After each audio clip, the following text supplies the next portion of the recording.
Allahu Akbar, Allahu Akbar, Allahu Akbar, la ilaha illallah, Allahu Akbar, Allahu Akbar, walillahil hamd.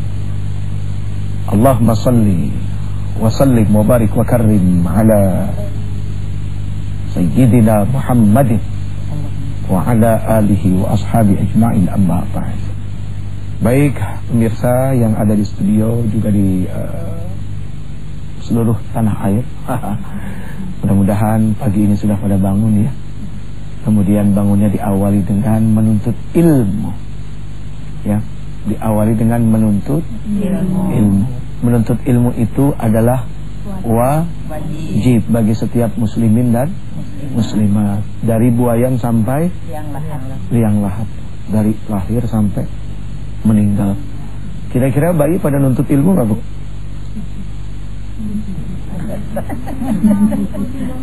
Hah? Pada bayi belajar nggak? Belajar jalan, belajar makan. Iya, belajar jatuh, ya kan? Kalau bayi itu punya sifat putus asa nggak? Tidak. Begitu orang udah gede jadi punya sifat putus asa nggak? Iya. Kenapa waktu bayi tidak punya sifat putus asa, begitu udah besar gampang putus asa? Lihat bayi jatuh berapa kali kagak kapok, Bu. Kalau seandainya dari kecil dia udah kapok, sampai sekarang kagak bisa jalan, ngeglosor jalannya. Iya kan? Tapi itu tidak pernah kapok. Kenapa begitu udah besar justru sifat putus asa itu malah menyerang diri? Ini yang tolong dipikirin ya sama manusia. Ya termasuk saya juga manusia ya, bukan jin, ya kan? Anehnya kenapa di saat si Jeffrey waktu masih kecil itu tidak pernah putus asa, jatuh meskipun benjol tetap main lagi, jatuh meskipun berdarah main lagi, tetap. Tapi begitu udah besar, jatuh sekali bangunnya susah, putus asa, terhina, sepertinya Tuhan itu tidak adil. Wah, kayaknya mendingan jadi anak kecil aja udah. Ya. Iya, artinya kita merasa jadi orang besar, tapi ternyata kebesaran kita tidak membuat kita mampu untuk melakukan sesuatu yang baik. Na'udzubillah. Ini kenapa tiba-tiba ngomongin anak kecil, kenapa? Karena kita akan ngomongin tentang kurban. Kurban sama korban apa bedanya? Kalau korban lapindo itu korban. Kemudian korban perasaan itu korban. Kemudian korban tsunami korban. Korban gempa korban. Nah kalau kurban lain, berbeda dengan korban, tidak sama ya. Baik, ngomong-ngomong, punten, ibu usianya berapa? 57. Miknya mana? Bentar, nggak kedengeran. Maaf, ibu usianya berapa? 57. Iya. Dalam usia 57 tahun pernah berkurban? Korban sudah dikorbanin anak. Korbanin anak? Dikorbanin sama anak. Oh, dikorbanin sama anak. Iya, tapi hakikatnya kalau kita saya nggak tahu, dulu ibu saya nggak ada, bapak nggak ada, jadi saya nggak kenal orang tua, Ustaz. Oh, jadi sampai nggak pernah tahu orang tua? Nggak pernah, sampai setua ini belum pernah kenal orang tua. Karena udah tua, orang tua udah nggak ada. Ya tidak wajib akikah karena orang tuanya udah nggak ada kan, begitu ya? Iya, orang tuanya nggak ada kan gitu. Akikah itu kan lahir dari orang tua. Ibu saya pun meninggal sampai sekarang. Pokoknya makamnya aja sampai sekarang nggak pernah tahu. Wajahnya nggak pernah lihat, makamnya nggak tahu di mana. Nggak tahu. Saya cuma sendiri, nggak ada saudara, nggak ada. Subhanallah. Nggak ada saudara, adik, kakak nggak ada. Nah terus bisa segede ini gimana caranya? Nah di mana? Nah saya mana? Iya, bisa sampai sebesar ini malu. Ya bahasanya kurang ajar. Ada Uwa, Ustaz. Oh, ada Uwa. Iya, sama Uwa, sama Bibi. Ini mah dari ya sini. kayak bola aja ke sono ke sini, oh, ya dioper-oper. Tapi akhirnya masuk gol ya, gol sekarang. Sekarang tapi setua ini. Ya dan sekarang ikut anak, Ustaz. Alhamdulillah. Suami pun udah nggak ada. Ya Allah, sedih amat sebut ceritanya. Iya. Ntar kita bikinin sinetron dah. Bikinin sinetron. Amin. Sedih, Ustaz. Saya kalau bisa gini-gini, saya suka sedih. Kalau orang-orang kan datengin adiknya, kakaknya, saya enggak. Jadi saya kalau orang kaya, umpamanya banyak uang, saya enggak iri. Tapi kalau orang yang punya kakak, punya adik, saya sedih. Kok saya enggak ada yang kakak saya, enggak ada adik saya. Saya suka. Iya, dulu. Si Uja sini pakai nanya segala. Ya, ada-ada aja Uja mah. Nggak tahu dah hawanya mau nanya terus ke sini dari tadi sebetulnya ya. Akhirnya kebuka juga apa masalahnya.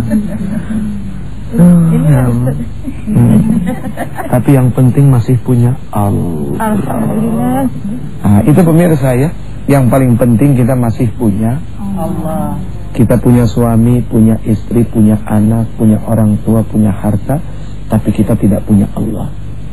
Tak ada artinya. Karena yang akan menyelamatkan itu adalah Allah. Meskipun kita tak punya orang tua, tak punya suami, tak punya istri, tak punya anak, tak punya harta, yang penting kita masih memiliki Allah. Itu yang terbaik. Jangan kemana-mana. Biar saya dengan ibu ini saling menangis dulu ya. Dan kita akan kembali.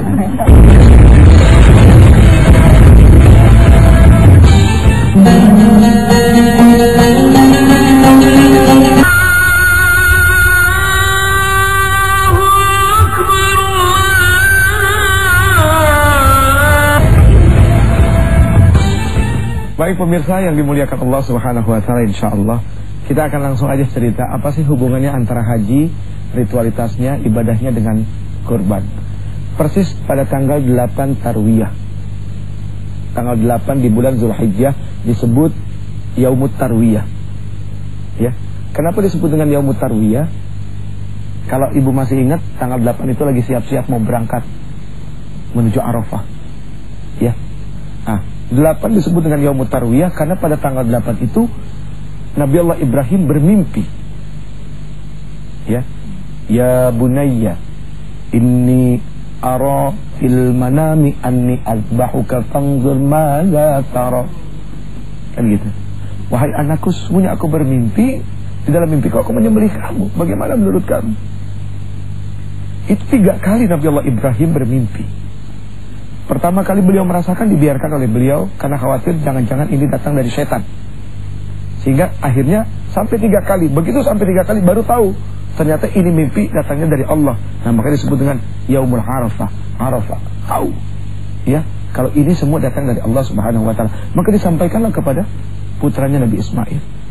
Begitu dikasih tahu oleh Nabi Allah Ibrahim alaihissalam kepada putranya Nabi Allah Ismail alaihissalam. Bagaimana menurut kamu? Apa yang dia bilang? Nggak nyangka seorang Nabi Ibrahim alaihissalam itu nggak nyangka kalau putranya akan mengatakan, ya abatif al ma tu'mar satajiduni insyaallahu minas sabirin. Wahai ayahku, lakukan apa yang menjadi perintah. Karena di sini ada perintah dari Allah. Lihat anak yang soleh, Bu, nggak boleh dengar kata perintah dari Allah, dia langsung terima. Wahai ayahku, lakukan apa yang menjadi perintah. Semoga Allah menjadikan aku orang-orang yang sabar. Ini Masya Allah. Perintah ini, Bu, ujiannya besar. Pertama sebagai seorang ayah, kedua sebagai seorang suami, istrinya sebagai seorang ibu, sebagai seorang istri, dan anaknya sebagai seorang anak.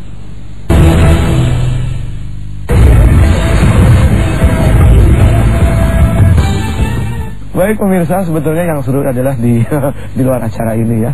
Ramai sekali Masya Allah. Lebih ramai dari yang ini. Oke, kita terusin tadi ya. Seorang iblis tidak ridho, karena memang setan itu tidak akan pernah ridho. Semenjak mulai diciptakan Nabi Allah Adam alaihissalam, dia tidak pernah ridho sama manusia. Apalagi sampai kepada satu titik persoalan, seorang Ismail dan seorang Nabi Allah Ibrahim dan seorang Siti Hajar bisa saling mengorbankan diri untuk kepentingan Allah. Sudah pasti iblis akan menghalangi. Karena iblis paling tidak senang melihat orang taat, Bu.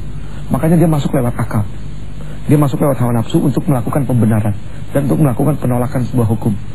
Selalu dengan kalimat tapikan tuh. Ini mohon maaf ya. Nah, itu yang dimunculkan oleh iblis itu seperti tapikan.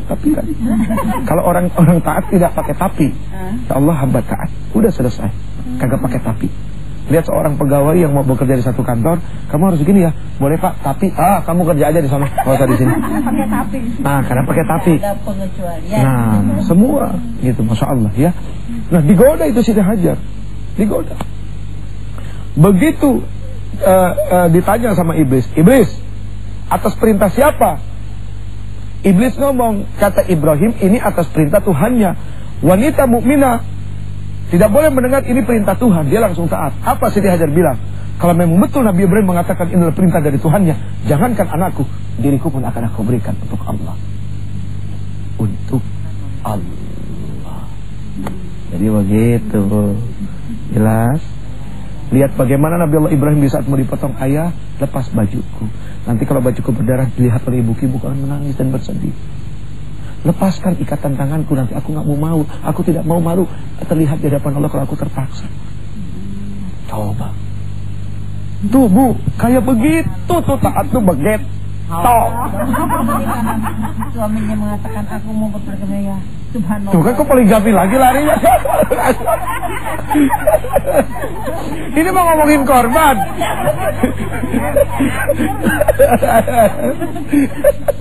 Jadi Masya Allah, sampai pada akhirnya itu pisau diasah sampai tajam Bu. Dikerat itu Nabi Allah Ismail.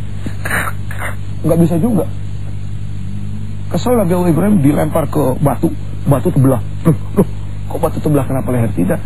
Pisau, kenapa kamu begitu? Dia bisa ngomong, engkau menyuruh aku memotong, tapi Tuhanku bilang tidak. Jadi Allah hanya ingin melihat seberapa kita taat kepada Allah. Jadi itulah mereka yang akan diberikan surga. Jadi jangan protes melulu sama hukum Allah. Kan gak enak kan dengar kalau gini kan, aduh ya Allah ternyata kita tuh jauh dari apa yang namanya taat. Silakan Ibu, mungkin mau ngobrol. Bukan nanya ya, ngobrol. Ini mau nanya. Iya, tapi ngobrol. Assalamualaikum warahmatullahi wabarakatuh. Cepat, singkat, padat. Waalaikumsalam. Nama saya Ibu Tuti. Ya. Saya mau bertanya Ustaz. Waktu kecil saya kan belum diakikahkan. Nah, untuk tahun besok insya Allah saya mau melakukan kurban. Yang benar itu apa dulu yang saya lakukan? Akikah dulu apa kurban dulu? Iya. Akikah dulu. Oh, akikah dulu. Kalau ada rezeki, akikah sama kurban dua-dua. Oh, tapi selama ini saya melakukan kurban dulu Ustaz. Berarti salah ya Ustaz? Niatnya kan beda. Niat kurban dengan niat akikah tidak sama.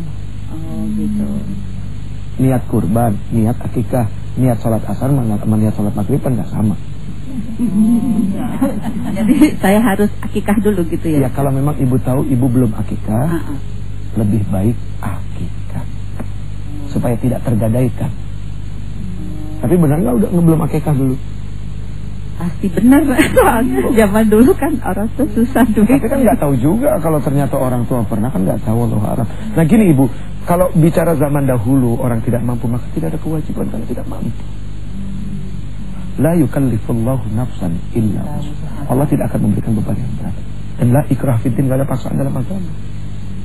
Dan kalau memang susah, orang dulu bagaimana? Oh susah, masa Allah mau maksain? Yang penting sekarang ibu punya, ibu mampu, akikahkan anak. Itu ya. Nah, oke baik. Iya sama-sama. Ya jadi kalau kepengen bisa melesat masuk dalam surganya Allah, baca baik-baik cerita sejarah tentang kurban, bagaimana perasaan Siti Hajar yang begitu sangat luar biasa. Ya. Sampai-sampai ditinggal sama Nabi Allah Ibrahim di tengah padang pasir. Istri zaman sekarang mah ditinggal banyak mall kanan kiri ya. Jadi enak banget ya. Enak dah bisa jalan-jalan ke mall ya. Ya Allah ya Rabb ya Rabbana ya Habib. Jadikanlah kami orang-orang yang pandai berkurban. Mampu dan mau melakukan apa saja demi Engkau. Tidak ada kata tapi dalam taat. Tidak ada kata mengeles dalam taat. Ya Rabbana, Engkau adalah harapan kami. Engkau adalah yang menjadi tujuan hidup kami. Maka jangan biarkan hal-hal yang akan membuat kami jauh daripada Engkau menjadi penghalang bagi kami. Cinta kami kepada suami batasi ya Allah, karena cinta kepada Engkau tak terbatas. Cinta kami kepada anak batasi ya Allah, karena cinta kepada Engkau tak terbatas. Cinta kepada dunia dan apapun yang akan membuat kami hilang cinta kepada Engkau, jangan pernah biarkan bersarang di hati kami ya Allah.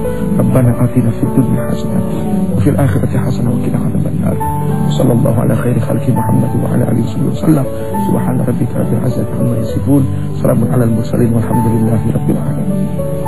Mohon maaf lahir batin, pasti ada salah ya. Assalamualaikum warahmatullahi wabarakatuh. Waalaikumsalam warahmatullahi wabarakatuh.